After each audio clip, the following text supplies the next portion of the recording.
முதலாவது தரிப்பிடத்துல ஆண் அதுக்கப்புறமா பெண். இப்ப முதலாவது தரிப்பிடத்துல ஆண் முதலாவது சந்தர்ப்பத்துல ஆண் வந்துட்டு ஒருவர் ஆண் இருப்பா மும்மடங்குன்றதால பெண்கள் வந்துட்டு 3 பேர் இருப்பாங்க. இப்ப இரண்டாவது சந்தர்ப்பம் அதாவது இரண்டாவது தரிப்பிடத்தில்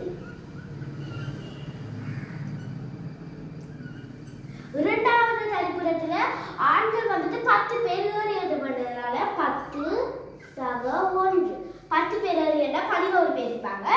அப்ப நாங்க 11 அரைவாசி என்று தந்தால 2ஆல பிரிக்கணும். 11 2ஆல பிரித்தவண்டா 5 நாங்க பெண்களுக்கு கொடுக்க முடியாது. அப்ப நாங்க துணிஞ்சிட்டோம் ஒரு ஆண் இருக்க முடியாது, ஒரு ஆண் இருப்பது என்பது பிழையாகிறது என்பது.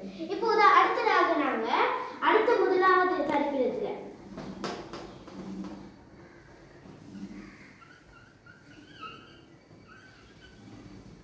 முதலாவது தரிப்பிடத்துல ஆணையும் பெண்ணையும் பார்க்கணும்.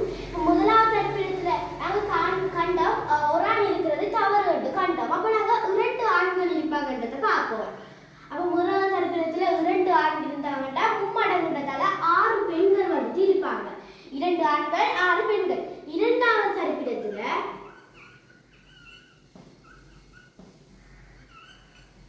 10 பேர் இருக்கிறாங்கன்னா 10 சக 2 அப்ப 10 சக 2 12 பெண்களுக்கு நாம பார்க்கணும்ன்றதால அத 12 2ஆல பிரிக்கணும். 12 2ஆல பிரிச்ச வேண்டா 6 அப்ப 6 பெண்கள் இருப்பாங்க. இப்ப நாங்க கண்ட முதலாவது ஒரு ஆண் இருப்பது தவறு கண்டு 2 ஆண் இருப்பது பொருள் வேண்டாம். 3 6 அப்ப 6 இது 12 10 2 கூட்டமா 12 அது 2ஆல பிரிச்ச வேண்டாலும் 6 தான் வருது. இங்க கேட்டிருக்காங்க பெருந்தில்